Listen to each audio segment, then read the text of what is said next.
பொள்ளாச்சி புதிய பேருந்து நிலையம் ரூபாய் 9.83 கோடி மதிப்பீட்டில் கட்டப்பட்டுள்ள நிலையில் துணை முதலமைச்சர் திரு உதயநிதி ஸ்டாலின் அவர்கள் இன்று திறந்து வைத்தார்.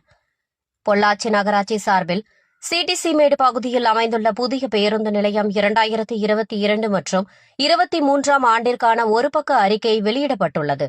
3.83 ஏக்கர் பரப்பளவில் கட்டப்பட்டுள்ள இந்த பேருந்து நிலையம் பொதுமக்களுக்கு பல்வேறு வசதிகளுடன் செயல்படும் வசதியில் கட்டப்பட்டுள்ளது. கட்டிடத்தின் மொத்த பரப்பளவு 2919 சதுர மீட்டர் ஆகும். இந்த பேருந்து நிலையத்தில் மொத்தம் 64 எண்ணிக்கையிலான வாகன நிறுத்துமிடங்கள், 7000 சதுர மீட்டர் ஓய்வு பகுதிகள், ஆண் மற்றும் பெண் கழிப்பிடங்கள், 29 பேருந்துகள் நிறுத்த வசதி, உணவகம், ஏடிஎம் அறை, மேலாளர் அறை, காவலர் அறை உள்ளிட்ட பல்வேறு வசதிகள் ஏற்படுத்தப்பட்டுள்ளன.